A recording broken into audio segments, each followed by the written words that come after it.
Ho, ho, ho, ho, ho. I hope you had a wonderful Christmas. This is your Transport Fever 2 news, reviews and tips for Christmas 2024 with me, Stephen Spry, and g'day from down under. Hey, did you get your free Chrissy present from Urban Games yet? The holiday train. That's it. Look at it. It's magnificent. They've recently posted a new train asset, the holiday train, as a special Christmas thank you to Transport Fever 2 supporters. Apparently their final autumn update of the game has done really well, with the highest number of concurrent users ever in the past 5 years.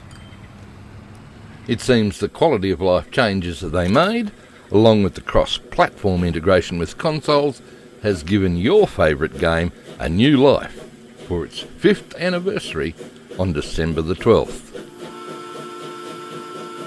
So, how can you get hold of the holiday train? Well, it's available from mod.io. Just click on the mod browser link and click on the mod.io link up the top and then search for holiday train and subscribe.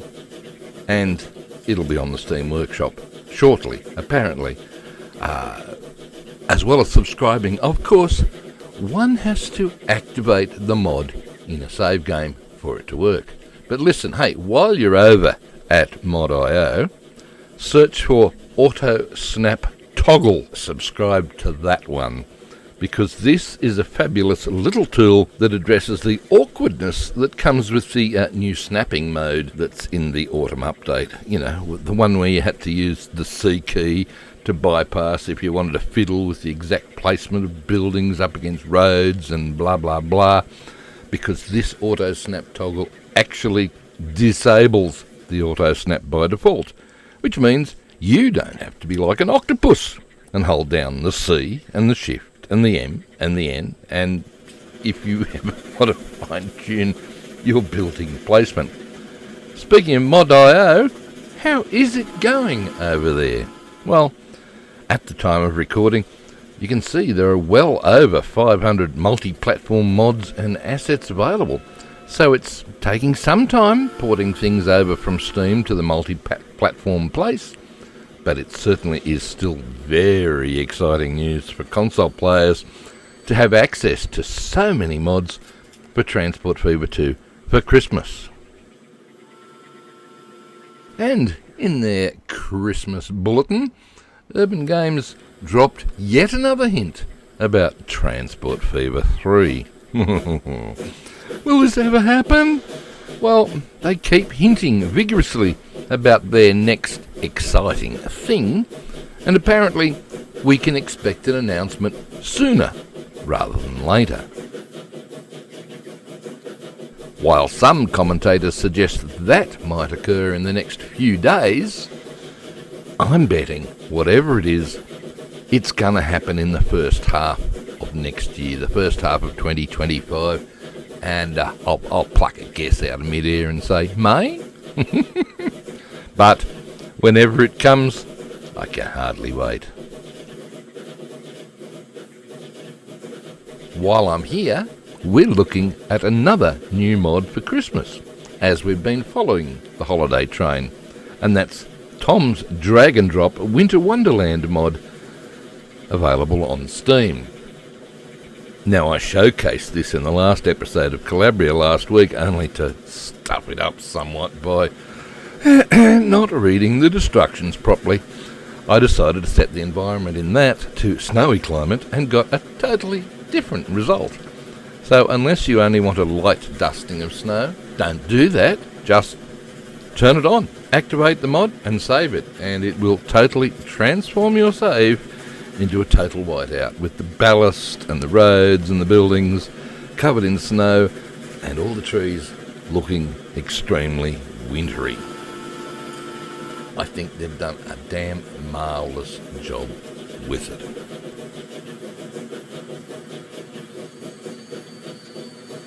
So, what else has happened since the autumn update back in September? Well, wait for it. Here He's back.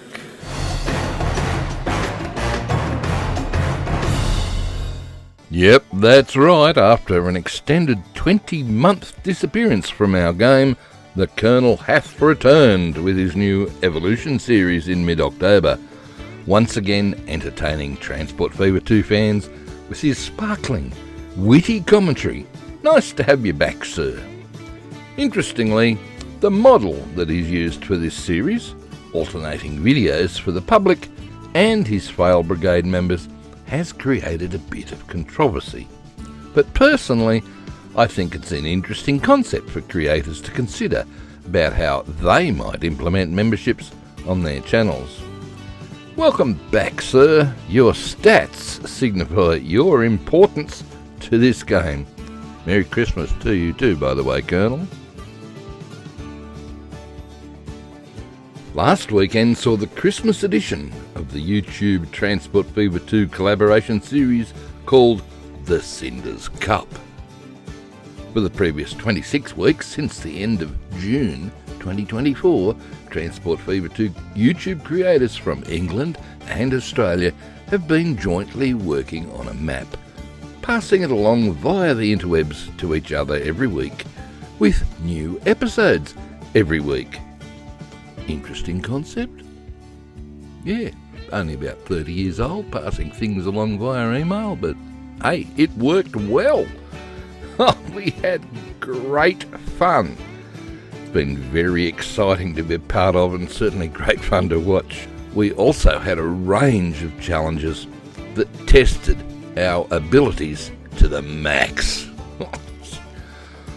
Yeah, it was pretty hard at times, but hey, great viewing, and you can holiday binge watch the whole series from the playlist. Link in the description, or if you actually want to play the map, there are 2 available for you to download from Steam. Link also in the description. For the better part of my working career, I've been employed as a high school teacher, so it's no surprise that when my YouTube career kicks off, I spend a lot of time trying to teach you guys all I know about Transport Fever 2. So I kicked off 2024 with a 10-part series I called Realistic Running. On a small map, or maybe it was even a tiny map, I can't remember now, but there were all sorts of weird and wonderful things going on so that you could learn how to extend Transport Fever 2 and do all sorts of weird and wonderful stuff with it. It's definitely worth having a little look at this mini-series because there's all sorts of interesting techniques I've got to show you. During 2024, I've created just a couple of maps to share with you for your playing pleasure. The first, back in May, was Collabria. This is a large 1-4 temperate Transport Fever 2 map with a navigable river winding its way all the way from the north to an expansive bay on the southern side of the bottom of the map. This map was used as the basis for a saved game I called Your Collabrian Adventure. I've added a whole heap of rail network from north to south. My God, yes, what a nightmare. The trouble is, it's a very tricky save game because it's losing money. So this particular map or save game called Your Collabrian Adventure is the one that we used in our fabulous YouTube collaboration that started way back at the end of June and is just winding up right now. Make sure you check out that one, people. Lots of good stuff in it.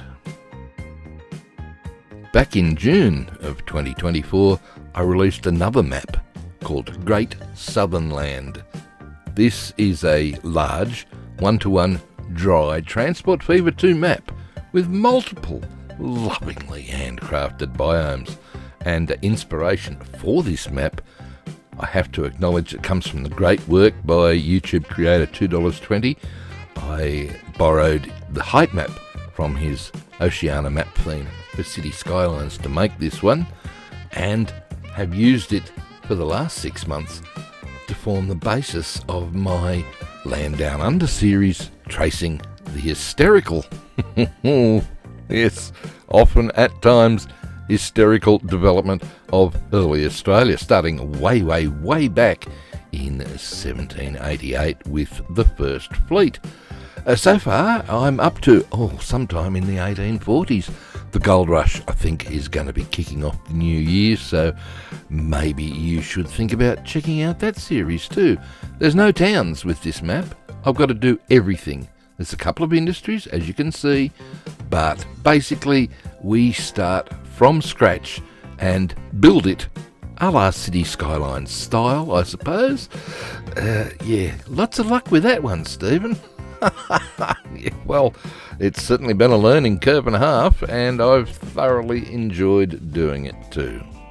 Now, one of the big problems about doing a series based in 1788 is the lack of ships, which thankfully, come episode 4, that problem was solved with Steve M4's great mod, Generic Boat Set. It became available, gave me a whole heap of different sailing vessels and steamers to include when I was working on the series.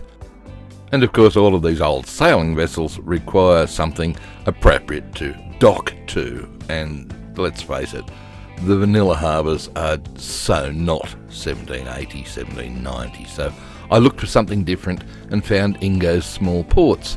But the trouble was, he didn't have a small cargo port that was appropriate. So back in episode 4, I modified that.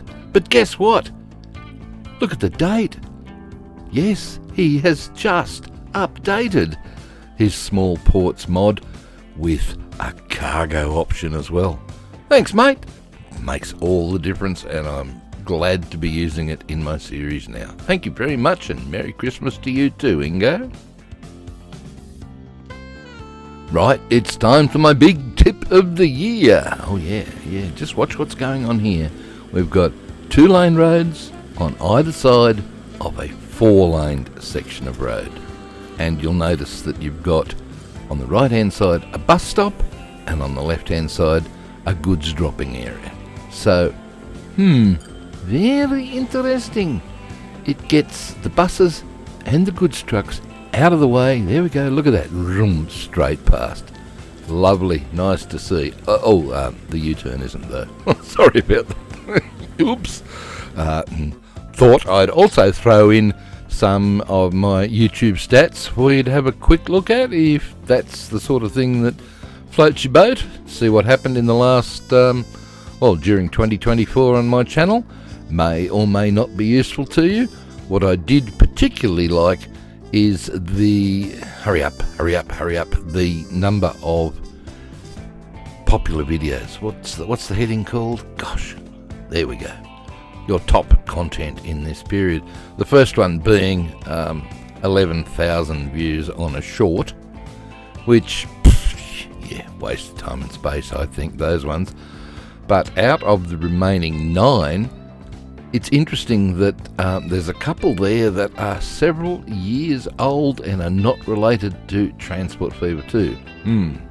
Also worth having a look at in your stats, the same figures for the last 28 days, just to see what sort of things your audience is interested in looking at. And there's still a couple in that top 10 that relate to a previous life. Gosh, 2019, my goodness me. I do hope you might find those stats useful.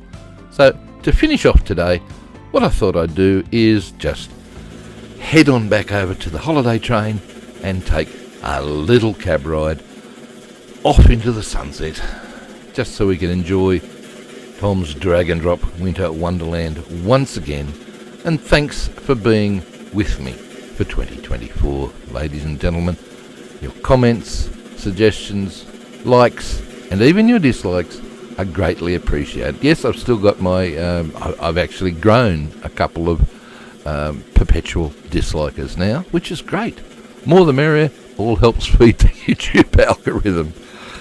So, Merry Christmas, Happy New Year, all the best to you, and until next time, it's hooroo from me, and it's goodbye from him. See you then. Bye.